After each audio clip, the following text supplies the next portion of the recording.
Do not turn your back on her! I really like the Call of Duty franchise. It's what first introduced me to modern gaming, and it's kind of been a staple in my life ever since. Now, I think Call of Duty tends to get a bad rap, and for that reason, and just because I want an excuse to revisit and talk about the games, I'm going to be reviewing every main title in the series. So, without further ado, welcome to Review Duty.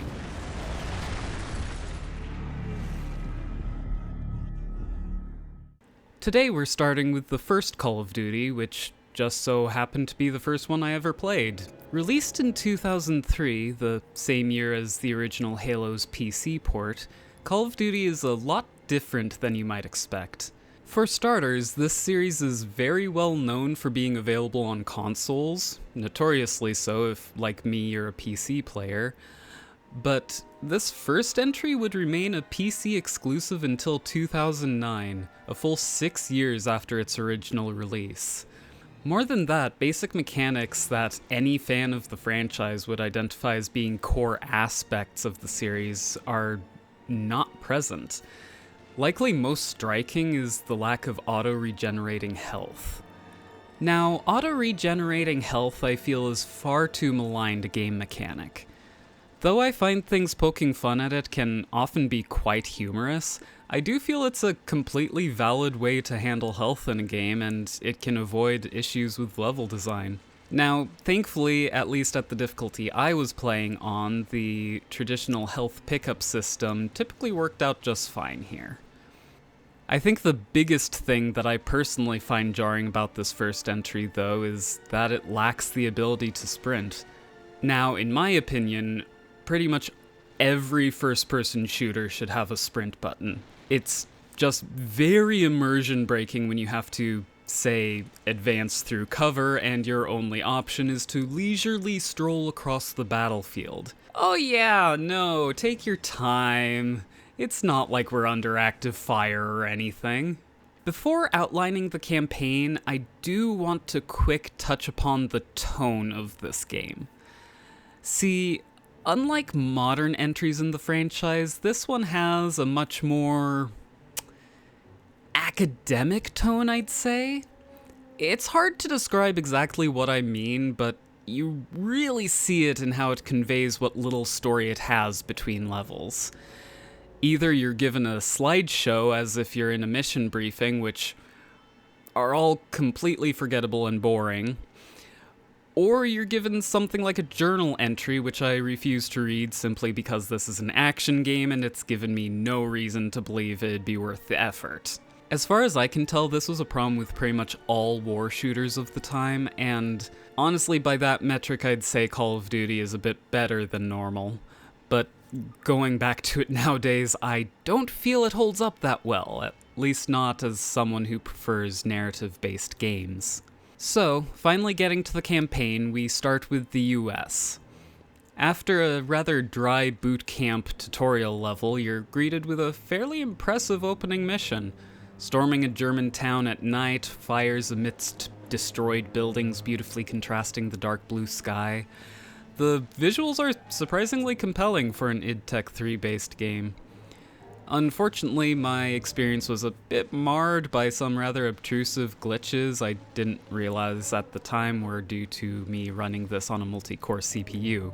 This typically just resulted in enemies A-posing upon death, but occasionally it resulted in objectives glitching out, which was never fun. Oh, but that's another thing about this game I forgot to mention. You're free to save whenever you want. Yeah, the game will still autosave at points, but you can, and trust me, you'll want to, quick save to your heart's content. About that though, after completing a level, it gives you an option to quit to the main menu. Don't do that. It does not give you a save at the beginning of the next level, so you'll have to replay the ending of the previous level first. They really didn't think this through all that well. Also, I love how the compass turns with momentum as you look around. Really nice touch. The US campaign continues as you may expect with some fun set pieces. A notable high point is this high-intensity car chase sequence that was really cool and with some of the most fun riding in the game, even if you can't hear half of it due to questionable audio leveling. Oh, yes, sir, you bet. We ride through enemy lines in a French tin can. Want to paint a bullseye on it, sir?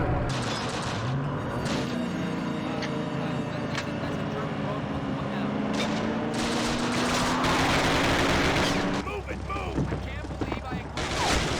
Did, remember? Volunteer. Unfortunately, that's an issue through the entire game. Should probably be thankful then that the story isn't much to talk about, but eh. Another memorable sequence is rescuing future series mainstay Captain Price, shown here walking like a crab to avoid chafing. Finally, the US campaign ends with a prison break level, which was kept intense with the time limit, though it's thankfully not too frustrating as in reality you're given plenty of time. This does showcase an issue I have with the AI, however, which is that they're more grenade-happy than Half-Life soldiers. Seriously, my AI partners would be throwing grenades at enemies a couple feet away from them, and this is particularly problematic with this game's lack of a grenade proximity indicator. After the US campaign is the British one, which starts out with a fairly impressive cutscene followed by a pretty monotonous and disjointed mission. From the initial ambush where the friendly AI kept running into my fire, to having to tediously pick off the enemy from disadvantageous sightlines, to having to do objectives while under active fire. Remember, you can't sprint in this game. At least the end of this mission gives you some lovely music, though I don't know how appropriate it is to what's going on.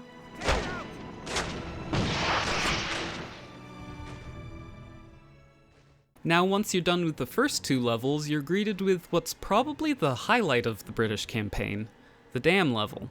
Now, this level is surprisingly beautiful in places, and it's pretty exciting storming the dam, even though I have no clue why we're doing it completely on our own. And the music, until it stops for no reason, is also exciting.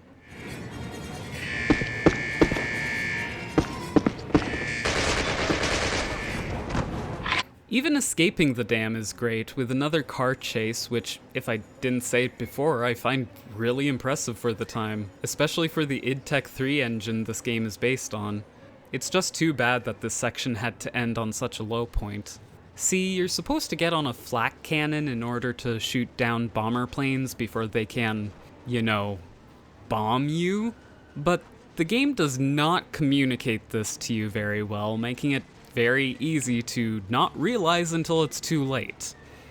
Worse is that controlling the flak cannon takes some getting used to, as you have to aim significantly below where the crosshairs are, in addition to it just moving very slowly, so you have to get really good at predicting where you need to move. Even after getting the hang of all that, however, it will just stop firing at some point, and I'm not entirely sure why. Either it runs out of ammo somehow, or the bombers somehow disable it without killing you, which is really just a delayed death sentence. Maybe this was another glitch, but either way it was really annoying. Now, this would all be bad enough, but you also have infantry firing at you, which your team does approximately jack squat to keep off of you. So you have to balance getting off the cannon to deal with them. Thank goodness this game supports quick saves, so I could reduce the amount of this section I had to replay on every single death, but this was just ridiculous. Finishing off the contiguous section of the British campaign is a mission where you infiltrate a ship. And aside from the very long follow the NPC who walks at an infuriatingly slow pace you're unable to match section at the beginning, it's pretty fun. It did seem rather odd to me how Captain Price just seems to disappear once the combat starts, and you're later told that he was captured or killed. Maybe I just missed something, but it felt odd to once again be completely on my own. So, we're about 2/3 of the way through the game, and what's my verdict so far? Well, aside from the few places where this game really decides to trip on its face, I'd say I've had a pretty decent time. So, what's next? Comrades, this day will be the proudest day you have ever lived. The Russian campaign has a really cool start. It really sells the horror of being sent into war for a country that does not care at all whether you live or die. Just the slow boat ride where you and your comrades are packed in like sardines, cowering while a man surrounded by others pointing guns at you recites a rallying speech. They don't even flinch as mortars begin to explode nearby boats in the background. Soon a plane takes a pass at your boat, riling up your frightened comrades, and you can see that already some of you are dead. One takes his chances and jumps from the boat, to which your commanding officers respond by immediately gunning him down. The atmosphere in this opening is so good. I mean, bad, horrifying, but well done. Once you get to the dock, you clamber into line to get your equipment, which, as luck would have it, is a single clip of ammunition. A gun to defend yourself with? No, silly. Guns are expensive, and you most likely aren't going to make it far enough to use it. You begin to storm the beach as the dead surround you. Panickedly, you dash. Slowly walk from cover to cover, even crawling amongst the corpses of your fallen comrades. Eventually, you make it to someone who asks for your help. Play chicken across the sight line in order to distract the enemy. Again! If only I could run! This first level is amazing, and easily my favorite scripted section in the entire game. Unfortunately, the transition to the next level is a bit disjointed, but still portrays the bleak and hopeless war of attrition from the perspective of a lowly grunt. Unfortunately, the feeling of the scene is ruined a little when I run into an invisible wall, because apparently I was following the wrong group of indentured lemmings. But the music portrays such a strong emotion that I can't really begrudge it too much. Yet. See, after this extremely strong opening, the quality of the game just drops off a cliff. The levels are still good visually, but I can't help but feel that they were rushed and just included to pad out the gameplay. The little storytelling it had up to this point pretty much completely disappears, save for maybe a couple of fleeting moments, and almost none of the levels logically transition into each other. And that leads us to the absolute lowest point in the entire game: capturing the apartment building. The start is okay, cool even, as it should feel like an insurmountable obstacle to get into the building, but quickly turns into a game of find where the enemy you haven't killed yet is, and your teammates are pretty much useless. Seriously, I don't think they managed to kill a single enemy. This only gets worse once you actually enter the building, as you eventually reach a point where you're once again playing hide and seek with the remaining Nazis. And the confusing layout of this building isn't helping matters. Also, the whole time I was running into my comrades thanks to their questionable pathing. But that's it, surely. You take the building, which we want for reasons, I guess, I don't know. And that's mission done.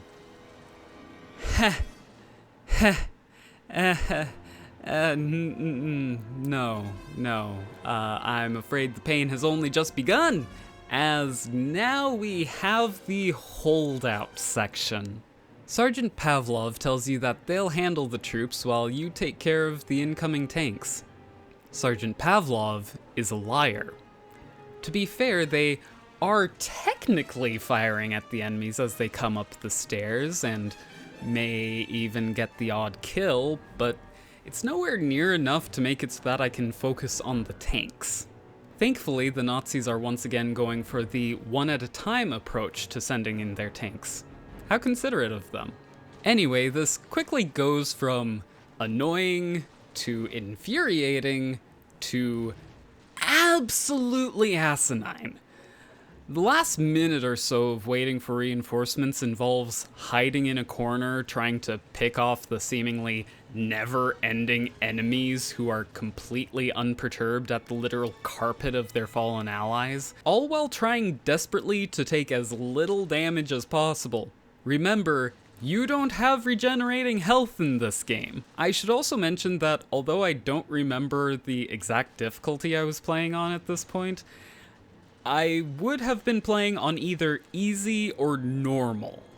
But do you at least get a satisfying resolution to this horde level? Well, no. The level ends as the others, suddenly and without fanfare. I really hate having to get so negative in the first video of this series, but the Russian campaign just really sucked the life out of this game. It's such a shame too, since it has such a strong opening. The final levels don't fare much better, sadly.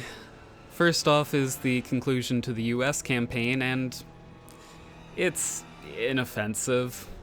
Nothing terribly wrong, nothing terribly right. Great job on those teams. Proud. Have we now? The conclusion to the British campaign is long and boring, and required looking up a walkthrough as it was incredibly not obvious where the heck I was supposed to go to refuel the rockets. Also, no resolution to Captain Price's disappearance from before. And finally, we're back with the Russians, and, well, thankfully this level was actually okay. Maybe a bit bland, but it was okay for a final level. One of our tanks just ran over one of our own soldiers.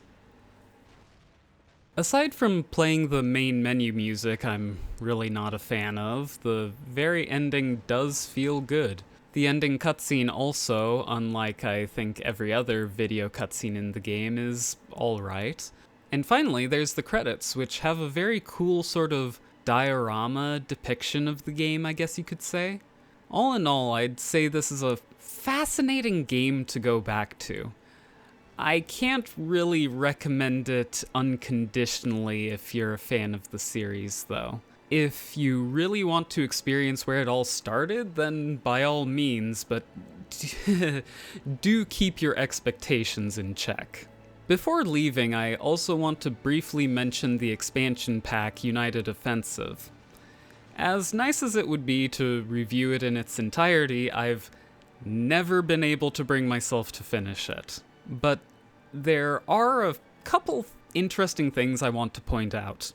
First is that this could technically be seen as Treyarch's first entry in the main series, as the studio that made it was eventually merged into Treyarch.